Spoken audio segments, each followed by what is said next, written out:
Let's install Wolf CMS. For this demo, I'm using 073, which is the current stable release.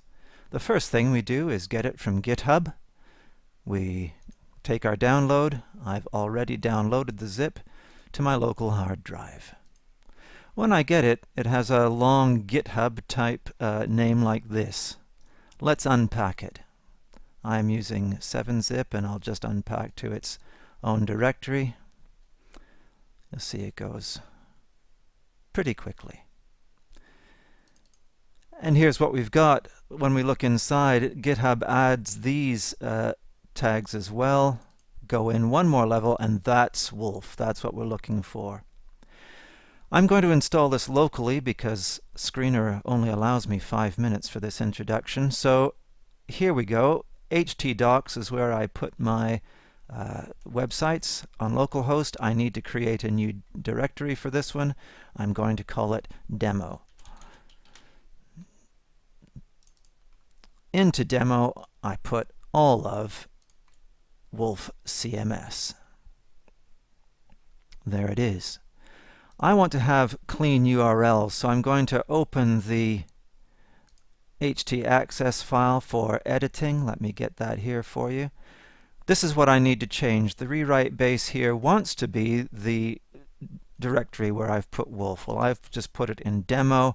If I had put it in the root, I would just leave a blank slash. But demo with a trailing slash is where I've put it. I save that, close that. I also have to remove the leading underscore so that that file can now be recognized. That's Wolf in its new location, ready to be installed.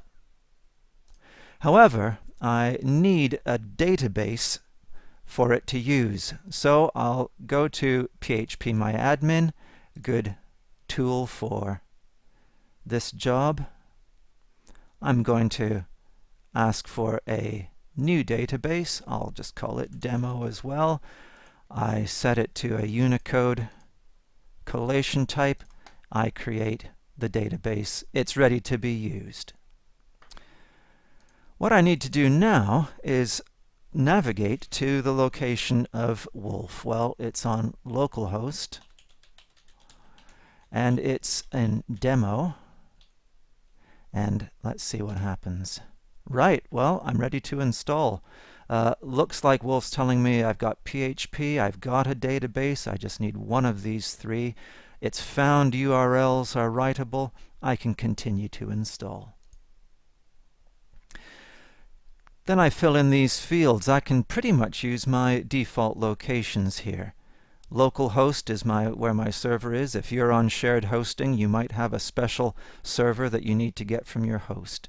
Most of these you can just leave with the default values. The database user for me is root. The database password, since I'm just on a local install, I don't have one. You would need to put that in. Database name, well, I've called it demo, haven't I? So we'll put it there, and I'm not using a prefix. Admin is a good name for my admin user. You have to have at least one. The URL suffix, optional. I tend to prefer it these days, and I've asked for clean URLs, and I've prepared my htaccess file for that. Let's install.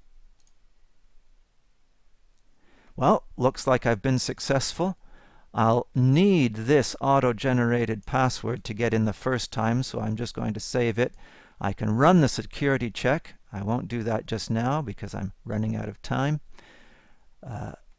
And I'll continue to the login page. Remember, though, you need to do these things when you are installing a live version. Login page, admin. I'll put in the new password I've just been given.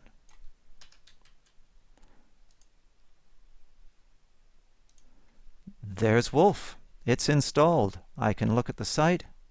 It looks like this by default. Well, it's just 4.5 minutes and we've installed Wolf. Hope it's that easy for you.